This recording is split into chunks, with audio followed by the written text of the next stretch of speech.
I want to talk to you about potentially using a filter for divergences on the MACD histogram. We could always use something to possibly improve the signal, and this is something that one might consider, right? So let's do this. Let's come up here, click on the beaker, and that will allow us to see what we need to have on here. This is MACD with breakout signals and MACD two lines, and we need that two lines to add a little different time indication on the MACD. And let me explain something real quick about the two lines. And so the two lines, this is actually the MACD, right? This is where we get these two lines, the MACD and the signal line. And when we get a cross on that, that's where we get a cross on the histogram. And we get here's a bullish cross here. We get it lining up with that cross on the histogram. And the difference between these two lines is the histogram itself. This is just giving us a bit different representation, visual representation of the distance here. But what this can also do is give us some long-term bullish and bearish momentum indication, which we can also combine with that with the short-term, bullish and bearish indication. So let's look at something together here. Let's look at some divergences. And so, for instance, we have a price action making a low and then a lower low down here where the histogram is making a low and a higher low. So we got a bullish divergence going on, right?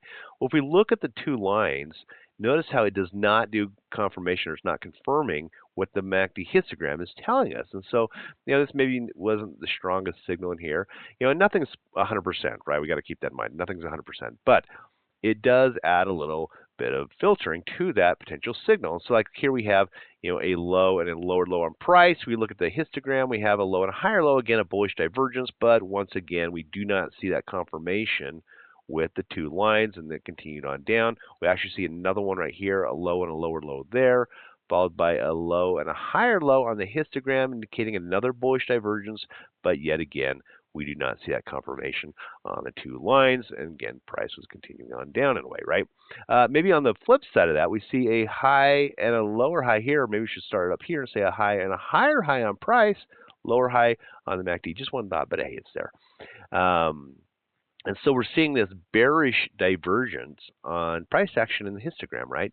But if we look at what we're seeing here, we are actually seeing it confirmed on the two lines, and that was about the peak of it, right? That's about where it peaked out and rolled back over. And so, again, it's not 100%, but I'm just saying this could be used to help filter out some of those signals that we might be seeing, and because the question always is, which ones do I take? Is this one going to be a good one? And there's no way to make it perfect, but this is a way we could potentially filter out, adding in a different time frame, a different set of momentum indication to help us with those signals.